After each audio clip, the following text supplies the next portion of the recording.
Hablemos de los políticos. ¿Qué posibilidades tienen frente al poder de la élite? ¿Son conscientes de su incapacidad? Claro que sí, ten en cuenta que solo pueden acercarse al poder si se someten a la élite, y esta se lo recuerda constantemente mientras escalan puestos.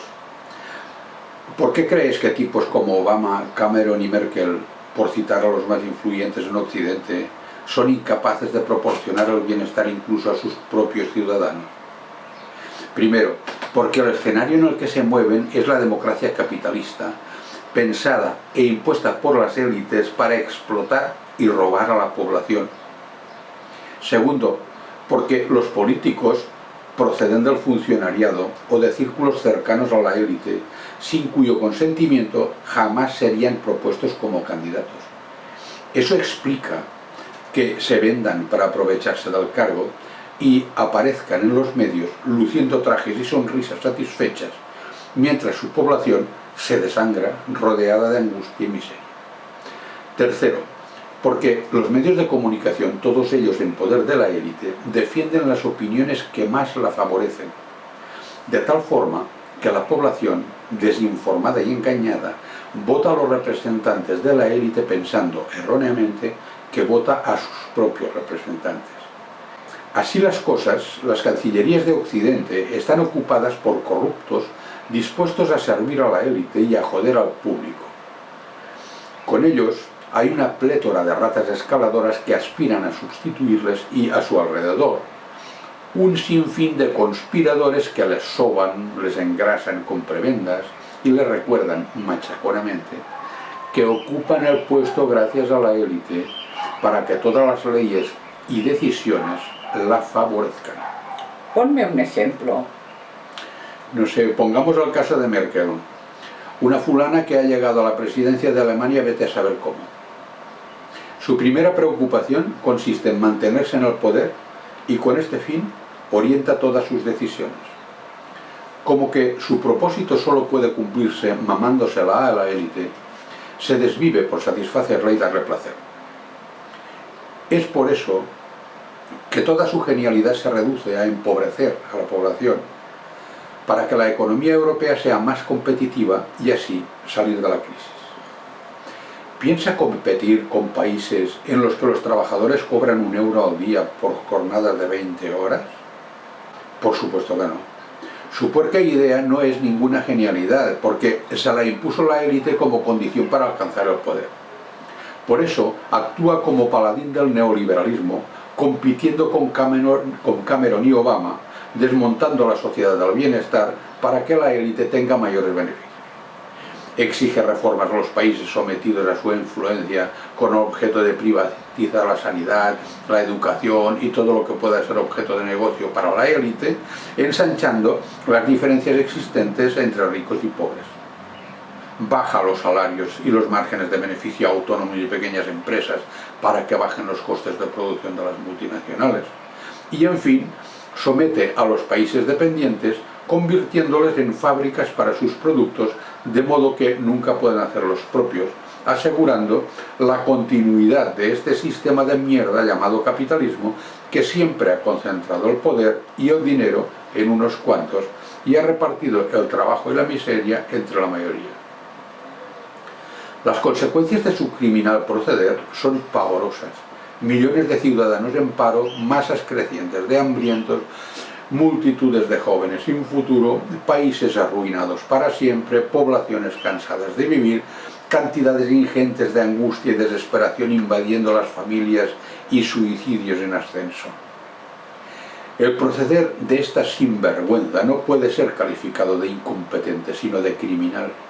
Quitar a los pobres lo poco que tienen para dárselo a los ricos equivale a arruinar su futuro y a matarles de hambre. Es un asesinato masivo y como tal ha de ser considerado. Háblame de Cameron, el primer ministro inglés. Este es un tipo que forma parte de la élite desde su nacimiento, que no solo aplica las políticas neoliberales como Merkel, sino que forma parte de la mafia neoliberal que las parió. ¿Qué crees que hacía Cameron mientras en Barcelona se anunciaba la creación de una unidad de policía contra las guerrillas urbanas para luchar contra los indignados del 15M? Pues metía el movimiento Occupy London compuesto por jóvenes excluidos y sin cobertura social, en el mismo saco que Al-Qaeda, advirtiendo del peligro que podían suponer para el capitalismo. Multiplicó el número de efectivos policiales y llenó los calabozos de menores de edad, incluyendo a una niña de 11 años.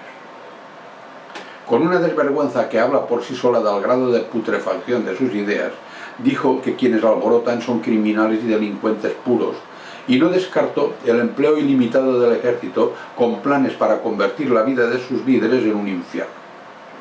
Y afirmaba que nuestra sociedad está enferma, falta de educación, moral, ética y responsabilidad desde hace varias generaciones. Yo le preguntaría, ¿en qué fecha sitúas el colapso moral, Cameron? ¿Dirías que fue cuando la élite inglesa escogió el interés individual sobre el interés social? ¿O tal vez te refieres a la época del colonialismo, de la trata de esclavos, de la piratería y el robo que practicó la Gran Bretaña por todo el orbe? Bueno, también pudo ser cuando tu predecesora, Margaret Thatcher, decidió joder al mundo entero adoptando el monetarismo, consistente en arruinar a la población para enriquecer a unos cuantos. ¿O te refieres a la época de Tony Blair, cuando con la ética y la moral en el culo profesaba la fe católica mientras atacaba a Irak con falsos pretextos y oscuras intenciones? ¿Recuerdas, mofletudo cara dura, que en noviembre de 1942 Sir William Burbidge sentó las bases del estado del bienestar en el Reino Unido y que Margaret Thatcher se lo cargó cuando agarró el poder en 1979?